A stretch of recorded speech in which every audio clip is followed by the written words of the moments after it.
যত প্রস্তুতি নির্বাচনকে ঘিরে ডিসেম্বরের মধ্যে সমস্ত প্রস্তুতি শেষ করতে বলেছেন। আমরা দুইটা সম্ভাব্য টাইম জানিয়েছি। একটা হচ্ছে যে স্যার জাতির উদ্দেশ্যে ভোটে জানিয়েছিলেন যে এপ্রিলের প্রথমার্ধে ইলেকশন হবে। পরবর্তীতে আমরা আরও জানিয়েছি যে যদি প্রস্তুতি সম্পূর্ণ হয়, সংস্কার হয়ে যায়, তাহলে সেটা রোজার আগেই ইলেকশন হতে পারে ফেব্রুয়ারিতে। তো এই বিষয়ে নির্বাচনের প্রস্তুতির বিষয়ে আসলে আজকে পুরো প্রায় 2 ঘন্টার মিটিংয়ে রিভিউ করা হয়েছে এবং আজকে অনেকগুলো ইম্পর্টেন্ট নির্দেশনা দিয়েছেন চিফ অ্যাডভাইজার।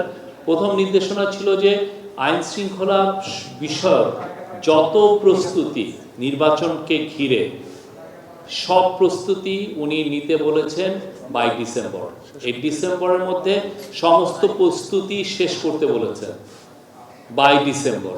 মানে এই প্রস্তুতিগুলোর মধ্যে অনেকগুলো বিষয় আছে, যেমন আইন শৃঙ্খলা বাহিনীতে 17,000 নতুন member of security forces like police, BGB, coastguard নেওয়া হচ্ছে এই নির্বাচনকে সামনে রেখে।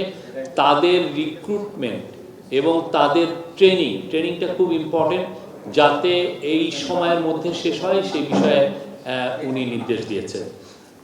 নির্বাচনকে সামনে রেখে আপনি জানেন অনেক পায়তারা হয় যে এটাকে আইন শৃঙ্খলা পরিস্থিতি যাতে ডিটোরিয়েট করে সেই বিষয়ে অনেক পায়তারা থাকে।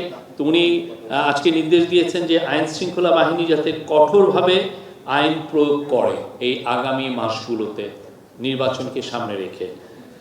আর উনি মিটিংয়ে জানানো হয়েছে যে 8 লক্ষর মতো আইন শৃঙ্খলা বাহিনীর মেম্বাররা ইলেকশন ডিউটিতে থাকবেন। উনি নির্দেশ দিয়েছেন যে এই পুরো 8 লক্ষই যাতে এই ইলেকশনটা কিভাবে হবে আর শান্তিপূর্ণভাবে ইলেকশনটা যাতে হয় সেটার প্রশিক্ষণ তাদেরকে ইনশিওর করার কথা বলেছেন, যে তাদেরকে প্রশিক্ষণ করতে হবে এবং এই কাজটা করতে হবে ডিসেম্বরের মধ্যে। আর উনি নির্দেশ দিয়েছেন 18 থেকে 33। আপনি জানেন যে এবার অনেকে নতুন ভোট দিবেন। শেখ হাসিনার তিনটা ইলেকশনে, যেটা 2014, 2018 এবং 2024-এ আপনি জানেন আমাদের বিশাল আসলে ইলেকশনগুলো তো রিগড হয়েছিল। এই বিশাল আমাদের ইয়াং ছেলেমেয়েরা কেউ ভোট দিতে পারেননি। তো একটা মিটিং অবজার্ভ করা হয়েছে যে জুডিশিয়াল ম্যাজিস্ট্রেটদের অনেক সময় এই ভোট বিষয়ে তাদের প্রশিক্ষণের অভাব থাকে। তো তাদের কিভাবে ভালোভাবে প্রশিক্ষণ দিয়ে ভোটের জন্য তাদেরকে প্রস্তুত করা যায় সে বিষয়ে আজকে নির্দেশনা এসেছে।